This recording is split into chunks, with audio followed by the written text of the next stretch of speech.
আসানসোল দুর্গাপুরে 500 জনেরও বেশি চাকরি হারিয়েছে। স্কুলে সংকট, পরিবারের উপর সমস্যা। কোল ইন্ডিয়ায় ইসিএলের সর্বকালের রেকর্ড উৎপাদন। সেল আইএসপির 2টি বিদ্যুৎ কেন্দ্র বন্ধ থাকবে। এই এলাকায় 8 ঘন্টা বিদ্যুৎ বিঘ্নিত থাকবে। 2024 থেকে 2025 অর্থ বছরে আসানসোল বিভাগের ট্রেনের সময়ানুবর্তিতা উন্নত হয়েছে। সালতোড় গ্রাম পঞ্চায়েতের অন্তর্গত সালতোড় সালনীপাড়ার নিতুড়িয়া পঞ্চায়েত সমিতির সভাপতি শান্তিভূষণ প্রসাদ যাদব ফিতা কেটে মডেল আইসিডিএস কেন্দ্রের উদ্বোধন করেন। Please like, share and subscribe and forward YouTube channel News Moment. For more details and for advertisement, contact editor 9563 830285.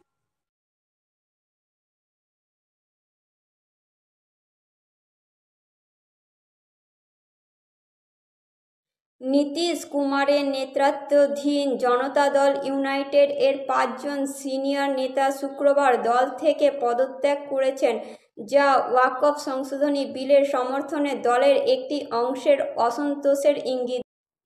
আসন্ন বিহার নির্বাচনের আগে এনডিএ মিত্রের মধ্যে ঝড় তোলে দেওয়া আইনটি এই সপ্তাহে লোকসভা এবং রাজ্যসভা উভয় স্থানেই পাস হয়েছে। সর্বশেষ পদত্যাগপত্র এসেছে দলের যুব শাখার সহসভাপতি তাবরেজ হাসানের কাছ থেকে। তার আগে জেডিইউ সংখ্যালঘু সেলের রাজ্য সম্পাদক মোহাম্মদ শাহনওয়াজ মালিক, আলিগড় থেকে রাজ্য সাধারণ সম্পাদক মোহাম্মদ তাবরেজ সিদ্দিকী, ভোজপুর ভিত্তিক সদস্য মোহাম্মদ দিলশান রেইন এবং প্রাক্তন প্রার্থী মোহাম্মদ কাসিম আনসারিও পদত্যাগ করেছেন। তাবরেজ হাসান শুক্রবার জেডিইউ প্রধান এবং বিহারের মুখ্যমন্ত্রী নীতিশ কুমারের কাছে তার পদত্যাগপত্র পাঠিয়েছেন। পদত্যাগপত্রে তিনি বলেছেন যে বিলের প্রতি দলের সমর্থন মুসলিমদের আস্থা ভেঙে দিয়েছে, যারা বিশ্বাস করে যে এটি ধর্মনিরপেক্ষ মূল্যবোধের পক্ষে দাঁড়িয়েছে। প্রার্থী মোহাম্মদ কাসিম আনসারিও পদত্যাগ করেছেন। তাবরেজ হাসান শুক্রবার জেডিইউ প্রধান এবং বিহারের মুখ্যমন্ত্রী নীতিশ কুমারের কাছে তার পদত্যাগপত্র পাঠিয়েছেন। পদত্যাগপত্রে তিনি বলেছেন যে বিলের প্রতি দলের সমর্থন মুসলিমদের আস্থা ভেঙে দিয়েছে, যারা বিশ্বাস করে যে এটি ধর্মনিরপেক্ষ মূল্যবোধের পক্ষে দাঁড়িয়েছে। তার পদত্যাগপত্রে তিনি দলের প্রধান জয়ন্ত চৌধুরীর বিরুদ্ধে ধর্মনিরপেক্ষতা ত্যাগ এবং মুসলিমদের সমর্থন করতে ব্যর্থ হওয়ার অভিযোগ এনেছেন। মুসলিমরা বিপুল সংখ্যক জয়ন্ত চৌধুরীকে সমর্থন করেছিলেন, কিন্তু যখন গুরুত্বপূর্ণ ছিল তখন তিনি আমাদের পাশে দাঁড়াননি, রিভজি বলেন। মধ্যরাতের পরের চাপে শুক্রবার রাজ্যসভায় তীব্র বিতর্কের পর সংসদ ওয়াকফ সংশোধনী বিল 2025 অনুমোদন করে। বিলটি লোকসভায় এর আগে অনুমোদিত হওয়ার পর 128 ভোটে এবং বিপক্ষে 95 ভোটে পাস হয়, যেখানে এটির প্রতিদ্বন্দ্বিতা ছিল 288 জন সাংসদ এটিকে সমর্থন করেছিলেন, যখন 232 জন বিরোধিতা করেছিলেন। সংসদে আইনসভার লড়াই শেষ হলেও ওয়াকফ বিলকে ঘিরে রাজনৈতিক ঝড় এখনও থেমে যায়নি। বিহারে এই বছরের শেষের দিকে রাজ্য বিধানসভা নির্বাচনের আগে এই বিষয়টি একটি আলোচিত বিষয় হয়ে থাকবে বলে আশা করা হচ্ছে।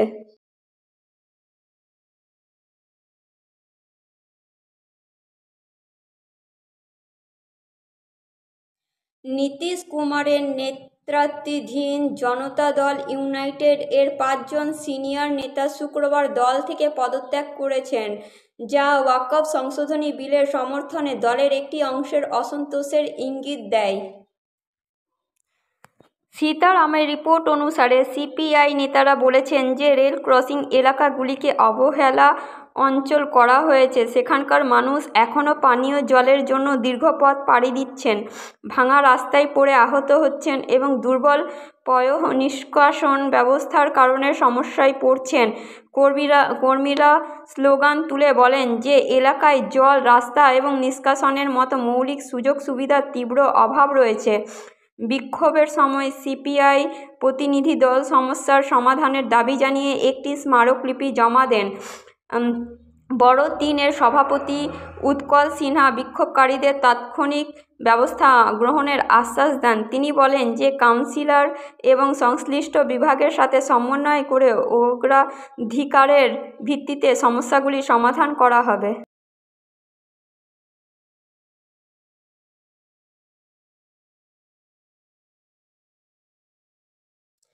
রেল ক্রসিং এলাকাগুলির অবহেলা এবং মৌলিক সুযোগ সুবিধার অভাবের বিরুদ্ধে আজ আসানসোল পৌর কর্পোরেশনের বড় নম্বর 3 অফিসে একটি তীব্র বিক্ষোভ করেছে ভারতীয় কমিউনিস্ট পার্টি সিপিআই। কার্যনির্বাহী সম্পাদক বিকাশ প্রসাদের রিপোর্ট অনুযায়ী আজ এই মডেল সেন্টারের চাবি আইসিডিএস কর্মচারী বুলবুল মাঝির হাতে হস্তান্তর করা হয়েছে এবং এটি চালু করা হয়েছে। এই সেন্টারে আসার পর শিশুরা খুবই খুশি দেখাচ্ছিল, মানুষের মধ্যে আনন্দ দেখা যাচ্ছিল। তিনি বলেন যে এর প্রয়োজনীয়তা বোঝা যাচ্ছে এবং মানুষের কাছ থেকে একটি দাবিও রয়েছে। এতে স্থানীয় শিশুরা এবং তাদের অভিভাবকরা উপকৃত হবেন। পঞ্চায়েত কমিটির সদস্য নমিতা বাউরি পাসওয়ান, পঞ্চায়েত সদস্য রেণু দেবী শর্মা, সুনীত কুমার শর্মা, সঞ্জয় যাদব, মানিক বাউরি প্রমুখ উপস্থিত ছিলেন। তথ্য প্রদান করে তিনি বলেন, অনগ্রসর শ্রেণী তহবিল থেকে প্রাপ্ত 11,96,000 টাকা ব্যয়ে সালতোর সালোনিপাড়ায় এই আইসিডিএস সেন্টারটি নির্মিত হয়েছে।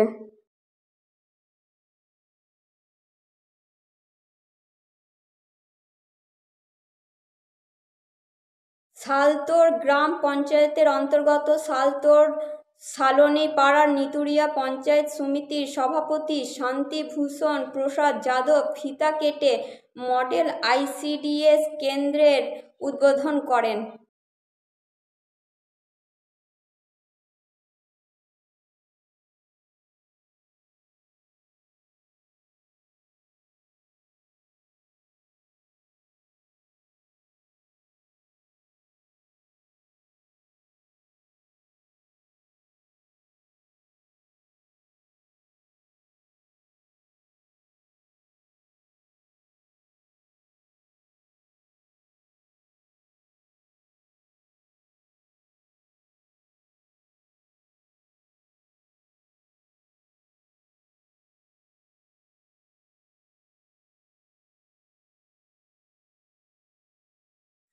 পুরুলিয়া জেলার পুলিশ সুপার অভিজিৎ ব্যানার্জির নেতৃত্বে বিশাল পুলিশ বাহিনী আজ শহর জুড়ে বাইকে করে রুট মার্চ পরিচালনা করে। আজ জেলা পুলিশের রুট মার্চ চলাকালীন পুরুলিয়া জেলার পুলিশ সুপার অভিজিৎ ব্যানার্জি নিজেই বাইকে করে শোভাযাত্রার নেতৃত্ব দেন। পুরুলিয়া জেলার পুলিশ সুপার অভিজিৎ ব্যানার্জি জানিয়েছেন যে কোনোভাবেই যাতে সম্প্রীতি বিঘ্নিত না হয় সেদিকে পুলিশ কড়া নজর রাখবে। রামনবমীর দিন সিসিটিভি, ড্রোন ক্যামেরা এবং উঁচু টাওয়ারের মাধ্যমে নজরদারি করা হবে। ক্ষতিগ্রস্ত এলাকাগুলি আলাদাভাবে পর্যবেক্ষণ করা হচ্ছে। এখানে ভিডিওগ্রাফির ব্যবস্থাও করা হয়েছে। বিভিন্ন স্থানে সিসিটিভি স্থাপন করা হয়েছে। রামনবমীর সময় আইন শৃঙ্খলা বিঘ্নিতকারী যে কোনো ব্যক্তিকে দ্রুত শনাক্ত করতে এবং তাদের বিরুদ্ধে আইনি ব্যবস্থা নেওয়ার জন্য পুলিশ প্রয়োজনীয় সকল পদক্ষেপ নিচ্ছে।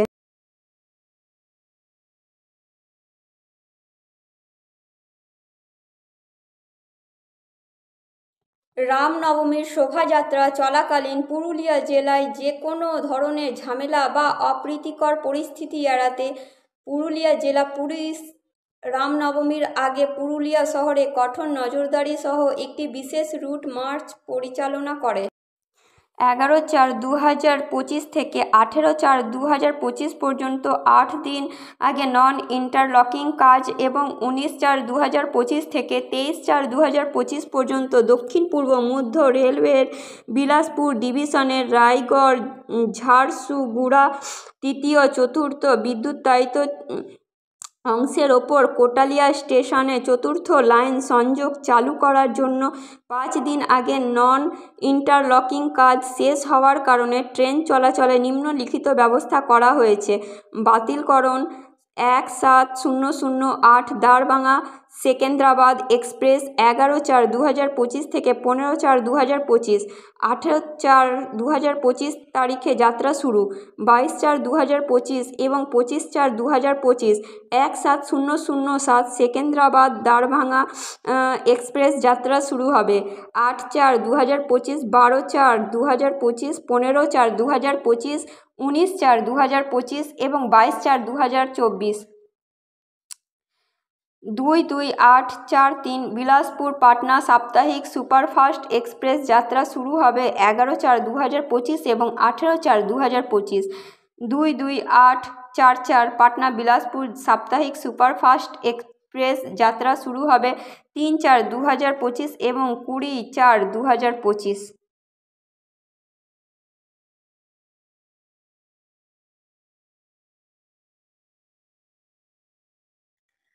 দক্ষিণ পূর্ব মধ্য রেলপথে পাক এনআই এবং এনআই কাজের জন্য ট্রেন বাতিল। সময়ানুবর্তিতা বৃদ্ধি রেলওয়ে কর্মীদের নিষ্ঠা এবং বিভাগ কর্তৃক বাস্তবায়িত কার্যকর ব্যবস্থাপনা কৌশলের প্রতিফলন। সময়োপযোগী ট্রেন পরিচালনা মসৃণ সংযোগ নিশ্চিত করে এবং ভ্রমণ সম্পর্কিত চাপ কমিয়ে যাত্রীদের সুবিধা বৃদ্ধি করে। যাত্রীরা আরও ভালো সময়সূচি মেনে চলার সুবিধা পান, যা বিশেষ করে যারা কাজ, ব্যবসা এবং ব্যক্তিগত প্রতিশ্রুতির জন্য ট্রেন সংযোগের উপর নির্ভর করে তাদের জন্য অত্যন্ত গুরুত্বপূর্ণ একটি। সময়ানুবর্তিতা বৃদ্ধি রেলওয়ে কর্মীদের নিষ্ঠা এবং বিভাগ কর্তৃক বাস্তবায়িত কার্যকর ব্যবস্থাপনা কৌশলের প্রতিফলন। সময়োপযোগী ট্রেন পরিচালনা মসৃণ সংযোগ নিশ্চিত করে এবং ভ্রমণ সম্পর্কিত চাপ কমিয়ে যাত্রীদের সুবিধা বৃদ্ধি করে। যাত্রীরা আরও ভালো সময়সূচি মেনে চলার সুবিধা পান, যা বিশেষ করে যারা কাজ, ব্যবসা এবং ব্যক্তিগত প্রতিশ্রুতির জন্য ট্রেন সংযোগের উপর নির্ভর করে তাদের জন্য অত্যন্ত গুরুত্বপূর্ণ একটি। সময়ানুবর্তিতা বৃদ্ধি রেলওয়ে কর্মীদের নিষ্ঠা এবং বিভাগ কর্তৃক বাস্তবায়িত কার্যকর ব্যবস্থাপনা কৌশলের প্রতিফলন। সময়োপযোগী ট্রেন পরিচালনা মসৃণ সংযোগ নিশ্চিত করে এবং ভ্রমণ সম্পর্কিত চাপ কমিয়ে যাত্রীদের সুবিধা বৃদ্ধি করে। যাত্রীরা আরও ভালো সময়সূচি মেনে চলার সুবিধা পান, যা বিশেষ করে যারা কাজ, ব্যবসা এবং ব্যক্তিগত প্রতিশ্রুতির জন্য ট্রেন সংযোগের উপর নির্ভর করে তাদের জন্য অত্যন্ত গুরুত্বপূর্ণ একটি। কর্মক্ষম দৃষ্টিকোণ থেকে উন্নত সময়ানুবর্তিত বিলম্ব কমিয়ে ট্রেনের সময়সূচি অনুকূল করে এবং গুরুত্বপূর্ণ রেলওয়ে বিভাগগুলিতে যানজট রোধ এবং দক্ষতা বৃদ্ধি করে। এটি রোলিং স্টক, ক্রু এবং স্টেশন সম্পদের আরও ভালো ব্যবহার নিশ্চিত করে, যার ফলে উচ্চ উৎপাদনশীলতা এবং ব্যয় কার্যকারিতা বৃদ্ধি পায়। উপরন্তু, মালবাহী নিয়মাবর্তিতার উন্নতি একটি মসৃণ সরবরাহ শৃঙ্খলা আবেদন রাখে, শিল্পগুলিকে উপকৃত করে এবং পরিচালনা দল বৃদ্ধির জন্য নিরন্তর প্রচেষ্টা চালিয়ে যাচ্ছে। জিপিএস ট্র্যাকিং এবং স্বয়ংক্রিয় সিস্টেমের ব্যবহার রিয়েল টাইম ট্রেন চলাচল পর্যবেক্ষণকে শক্তিশালী করেছে, যার ফলে বিলম্ব এড়াতে সময়োপযোগী হস্তক্ষেপ সম্ভব হয়েছে। সময়ানুবর্তিতার পরিসংখ্যানের ধারাবাহিক বৃদ্ধি। আসানসোল ডিভিশনের রেলওয়ে কার্যক্রমের উৎকর্ষতার প্রতি অঙ্গীকারের প্রমাণ চলমান প্রচেষ্টার মাধ্যমে বিভাগটি নির্ভরযোগ্যতা এবং দক্ষতা আরও বৃদ্ধি করার লক্ষ্যে কাজ করেছে। যাত্রী এবং মালবাহী গ্রাহক উভয়ের জন্যই একটি নির্বিঘ্ন অভিজ্ঞতা নিশ্চিত করা।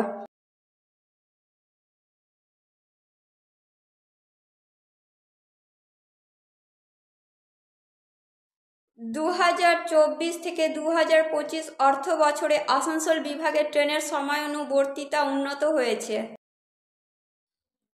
পরিচালনগত প্রয়োজন অনুযায়ী রিভারসাইড সাবস্টেশন এবং রিভার ব্যাঙ্ক সাবস্টেশনের উভয় অংশেই সকাল 8টা থেকে বিকেল 4টা পর্যন্ত 8 ঘন্টা বিদ্যুৎ বন্ধ থাকবে। অতএব 6/4/2025, 6 এপ্রিল 2025 তারিখে রিভারসাইড টাউনশিপ এবং রিভার ব্যাঙ্ক টাউনশিপে 8 ঘন্টা বিদ্যুৎ সরবরাহ পাওয়া যাবে না। রিভারসাইড টাউনশিপ এবং রিভার ব্যাঙ্ক সাবস্টেশনে বিকেল 4টা নাগাদ বিদ্যুৎ সরবরাহ স্বাভাবিক হবে।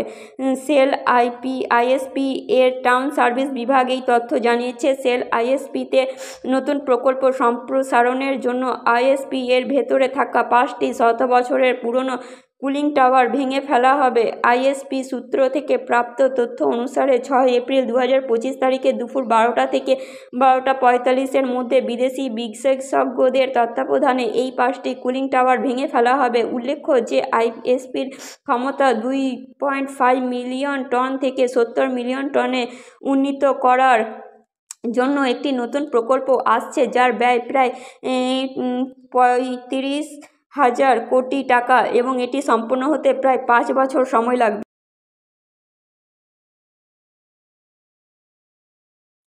সেল আইএসপির 2টি বিদ্যুৎ কেন্দ্র বন্ধ থাকবে। এই এলাকায় 8 ঘন্টা বিদ্যুৎ বিঘ্নিত থাকবে।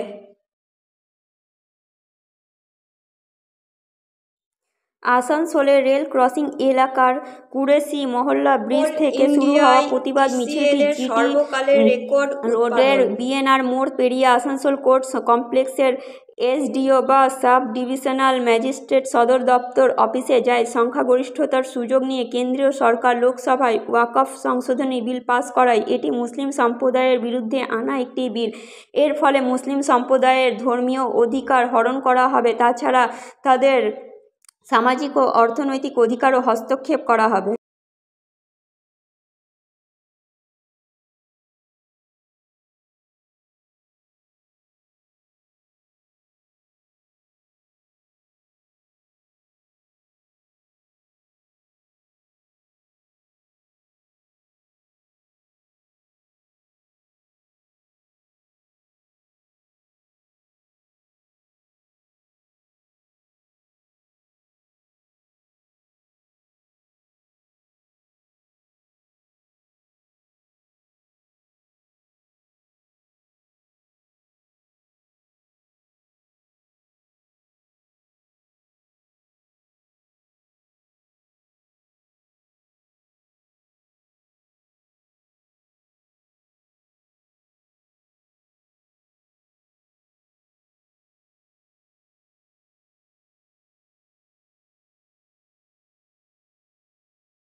কোল ইন্ডিয়ায় ইসিএলের সর্বকালের রেকর্ড উৎপাদন।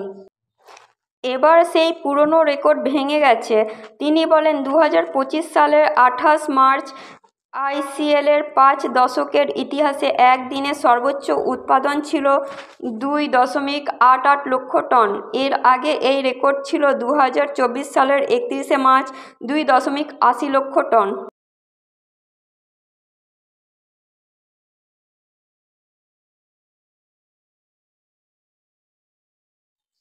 আসানসোল দুর্গাপুরে 500 জনেরও বেশি চাকরি হারিয়েছে। স্কুলে সংকট, পরিবারের উপর সমস্যা। জেলা প্রশাসন সূত্রে জানা গেছে, পশ্চিমবঙ্গ বর্ধমানে প্রায় 517 জনের চাকরি ক্ষতিগ্রস্ত হয়েছে।